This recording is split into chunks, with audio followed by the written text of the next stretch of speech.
Magandang araw pong muli sa inyo mga kaklat. Itatampo ko na po ang ating pangalawang yugto. Umpisahan na po natin ang kwento. At lalo ako nagulat nang mapansin ko ang taong kausap ni Tatay Cardo. Napakalit ito at nakaupo ito sa may punso. Matagal ako nakamasid sa kanilang pag-uusap hanggang sa mawala sa aking paningin ang taong maliit na kausap ni Tatay Cardo. Hindi na ako nagtanong noon sa aking ama. Subalit nanatili sa aking isipan ang kababalaghan ng aking saksihan. Lumipas ang ilang araw hanggang sa sumapit na naman ang araw ng linggo. At muli kami bumaba sa bayan ng aking ama. Dala ang aming talisayang tandang. Habang nasa kasagsagan kami ng aming paglalakad, ay bigla namin nakasalubong ang isang matandang lalaki at nakatingin na malalim sa amin. At nang ito'y makalampas ng mga iilang hakbang, ay biglang tinawag niya ang aking ama. Cardo, mag-ingat kayo. Sa sabungang inyong pupuntahan, may mga mababangis na sabongero ang inyong makakalaban. Kaibigan ko, ang abyan mong duwende. Malakas ang kapangyarihan ng duwendeng iyon. Subalit, ang mga antingerong sabongero ay may mga pangontra laban sa kapangyarihan nito. Ito ay isang paalala lang, aking kaibigan. Wika ng isang matandang lalaki sa aking ama. At bigla na lamang itong naglaho. Nang ito ay makarating sa talayban, naguguluhan ako sa mga pangyayaring aking nasasaksihan. Patuloy kami naglakad hanggang sa matanaw na namin ang sabungan at naririnig na namin ang mga ingay ng mga tao. At bigla akong kinabahan. Natakot ako. Nung una kasi, hindi ko naman to nararamdaman. At dahil siguro ito, doon sa matandang aming nakasalubong.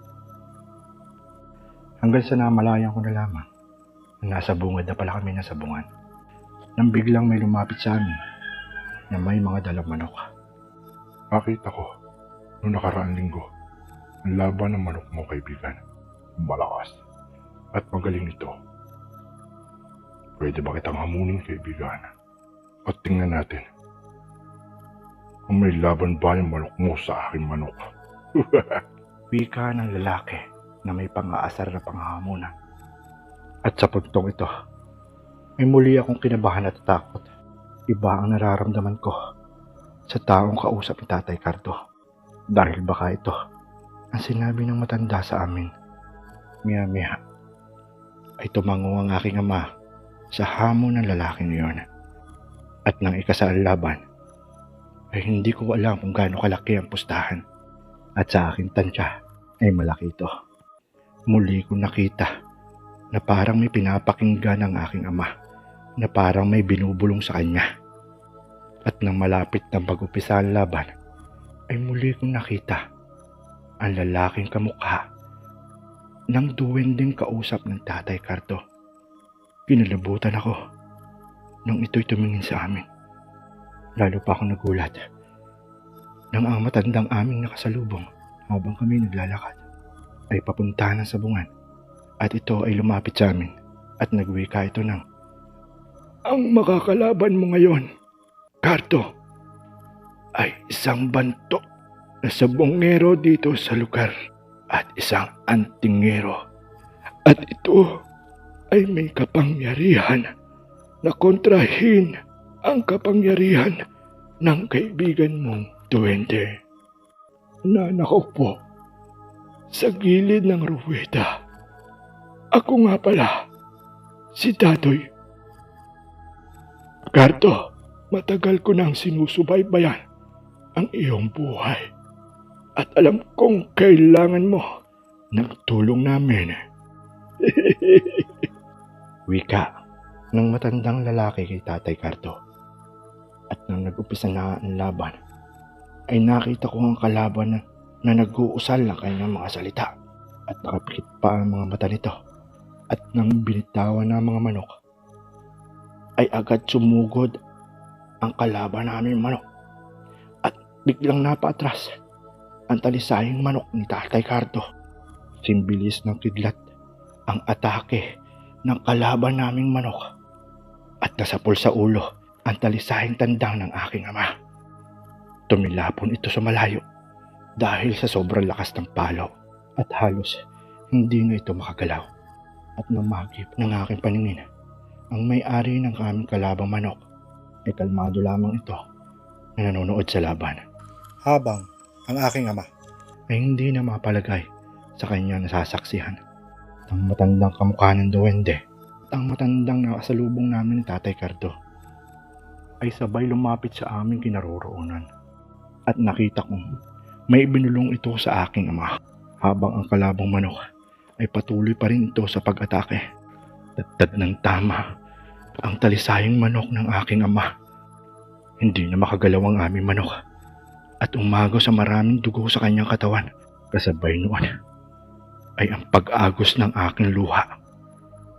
At sa mga oras na yun ay naisip ko ang pagkatalo ng aming manok.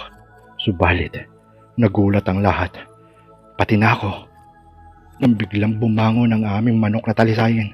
Sinipat ko ang magkabilang gilid ng sabungan at nakita ko na magkatabi ang dalawang matanda at titig na titig ang mga ito sa naglalabang manok sa loob ng ruweta.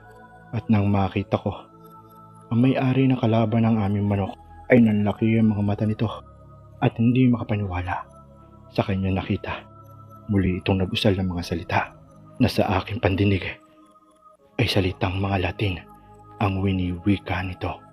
At nang maibaling ko ang aking paningin sa manok na naglalaban ay nakita ko na bigla na lang umatake ang talisayang manok ng aking ama.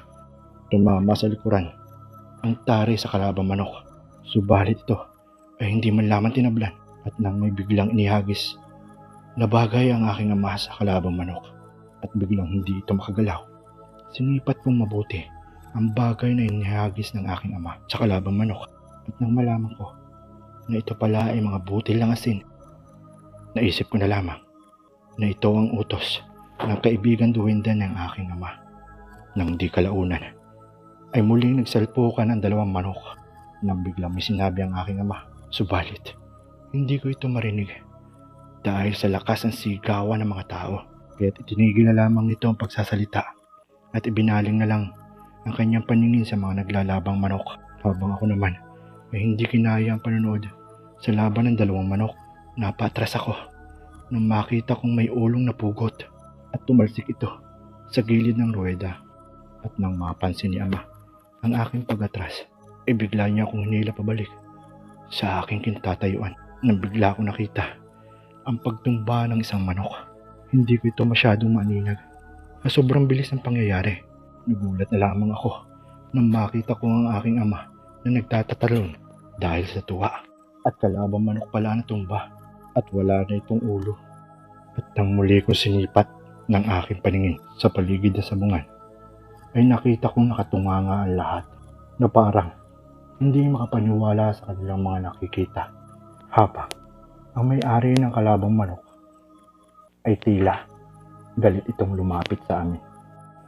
At muli nitong hinamon ang aking ama ng isa pang laban at napalingon ng aking ama sa dalawang matandang tumulong sa amin.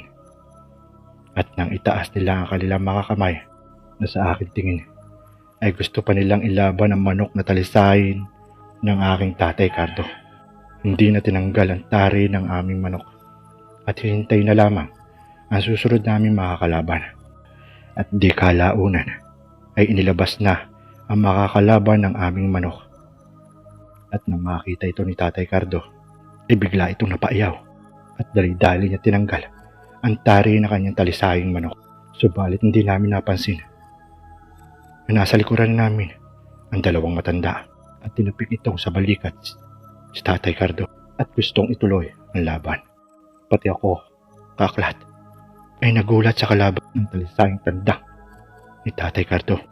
Halos kalahati lamang ang laki ng aming manok. Ibinalik niya ang tari at ituloy ang laban.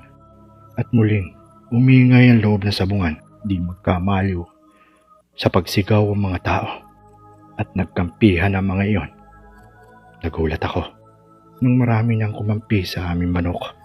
At nang maayos na ang pustahan, ay nagsimula na ang laban. Unang umatake ang talisayang manok ni Tatay Carto. Nagulat ang lahat nang hindi man lamang nakagalaw ang kalaban at naputol ang ulo nito. Hindi makagalaw ang aking katawan, maliban na lamang sa aking mata dahil sa pangyayaring aking nakita. Matagal, nakatahimikan ang bumalot sa loob ng sabungan at isang palakpak ang bumati sa aking ama sa pagkapanalo ng kanyang talisayang manok. Subalit, sa kasunod ng pagbating iyon, ay muling paghamon sa aking ama na muling ilaban ang kanyang talisayang manok. At biglang napalingon ang aking ama sa kanyang likuran.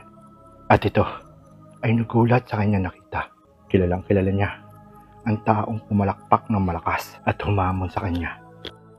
Mga kaibigan, sino ang taong bumati sa kanya at pumalakpak ng malakas at naghamon muli ng laban?